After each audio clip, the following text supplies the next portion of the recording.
It doesn't really get much cheaper or more peaceful than one of these little ponds.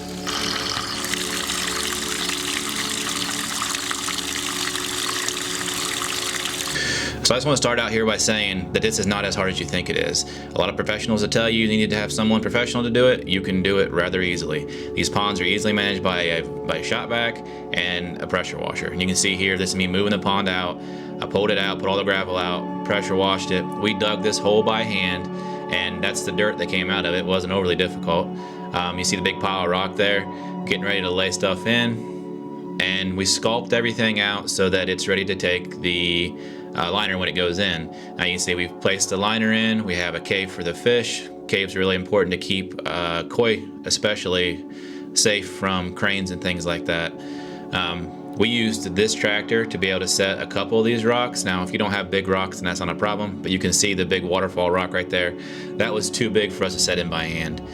And this is basically it, right? So you just add pieces of rock as you go, and if you don't have it all when you first build it, you just add more and more pieces as you set up.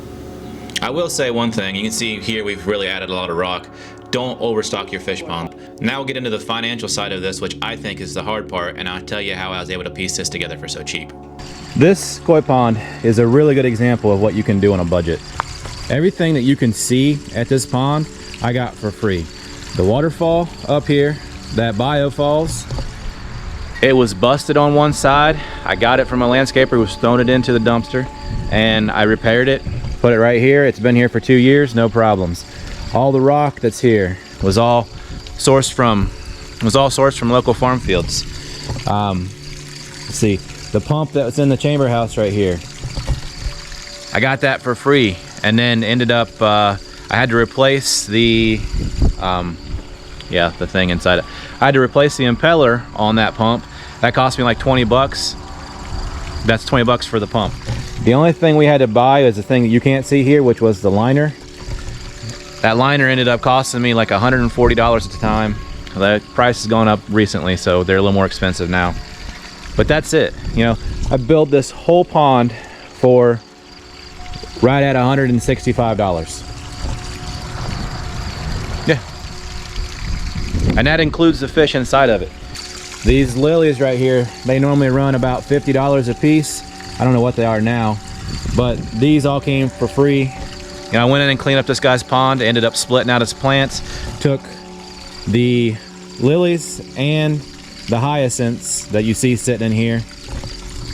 Those were free. That's how I got the fish also. The fish came from ponds. People had too many fish, they're trying to get rid of them. You'd be surprised what you can find on Facebook Marketplace. These two grasses back here, both free. Transplanted out. These were transplanted out in here 2 years ago. You can see they're really nice and bushy. Right now, if you wanted more of these, all you have to do is come down here and grab a clump off the side, and you could get more plants. And then I believe she bought these daylilies and this butterfly bush. Those are, I think, the 3 plants that she bought around here. Everything else that you see at this pond was sourced for free, you know. And I think maybe total, if you were to add what I have in the pond, the structure of the pond itself, and what she has in her plantings here, you're talking probably 200 bucks. You're talking $200 to make something like this.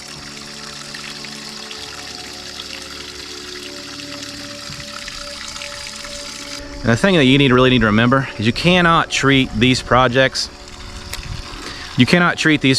like you would if you were going to go out and buy all this stuff, because it takes time, right? You got to make posts, you got to talk to people, you got to wait for people to throw stuff away, right? Like that, this biofalls right here. You know, this biofalls up in here. I asked about that biofalls like months before I got it. And then I got a phone call saying, hey, do you want this biofalls? And I said, yeah, and I'll come get it. So that's how I got that for free. It just takes time to put all this stuff together. And then once you've got the liner in the pond in, then you can work on picking rocks as you go. And then once you get that established, you can go out and look for plants and fish, and you can slowly piece this stuff together. You know, this project right here, I would say probably took me about 7 months to put everything that I needed together for it. And you could see it could still use some more rock down in here. Like, there's areas down through here that it would grade a whole lot better and be less of a, it would look a whole lot better and be less of a ring if I had more rock. But you know, now this isn't my pond and they're pretty happy with the way that it sits now. But I'm definitely looking forward to building ours when we get moved into the new place. So this hydrangea right here is another good example of what you can get if you really push the envelope with some of these plants. Yeah, this thing is beautiful and it's big, it's bushy. I mean, the blooms are all filled in really nicely. This thing has only been here for 2 years. You know, when I pulled it out of a compost pile to save it, it was already like 6 or 7 years old. And so I chopped this thing down, brought them over here. We ended up saving 9 hydrangeas out of that compost pile and was able to put them in right here at the old house. And then I put one right here at their house. This right here is a pretty good example of a more classic landscape.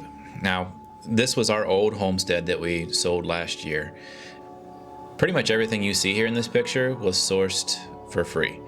The only thing we bought in this entire front landscape was the gravel that goes down the walkway there and the mulch in the beds.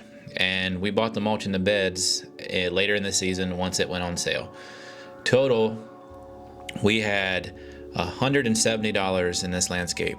Now, this is a pretty big landscape. I figured that if you were to buy this from a landscaper, you're probably looking at somewhere in the neighborhood of $4,000 to $5,000 to be able to do all of this right here. And so we're gonna go ahead and get into exactly what we did and how we did it.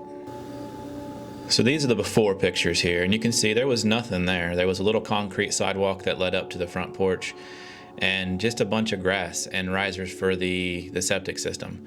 And so what I always tell people is, you know, white landscaping paint is your friend. You want to start out trying to figure out where you're going to lay everything out at. And that includes where you want plantings at, walkways, everything. And that's going to help you in the long run.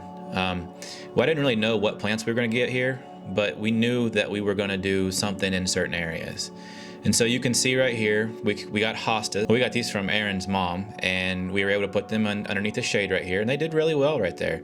And my plan was to bump those out as they grew. Right here we have a bunch of daylilies that we got off of Facebook Marketplace. These were mainly Stellas, and there's a few other varieties in there as well. And then this tree right here, this tree was we picked up from a storm damage. It had been uprooted out of someone's landscape. So they went ahead and replaced it with something else and asked us if we wanted it. And I said, yeah. We took it home and watered it every day, and it made it all the way through until we left. So even big shrubs and trees like that can be transplanted. Those hydrangeas right there in the front are a prime example of that. I mean, those plants, you cannot buy those kinds of plants. Now this walkway right here, I got from a paver job that I did, and we ripped out these old bricks, and the lady didn't want the bricks, so I brought them home, and instead of turning them into a patio, I turned them into a nice brick walkway. So I hope that helps everyone. Like I said, a lot of these projects are definitely within your budget. You just got to get creative with how you're going to source the material. I've always said homesteading is one of those things where it's really more about understanding the resources you can gather and how to get them more efficiently. It's really all it is. You know, a lot of people think homesteading is about gardening, and it's so much more than that, because we can source beauty, we can source food, we can source food, we can source fruit, we can source fuel. We can really create wonderful environments in which we want to live and work and relax. So I hope you all enjoyed today's video, and I hope you all have a wonderful day.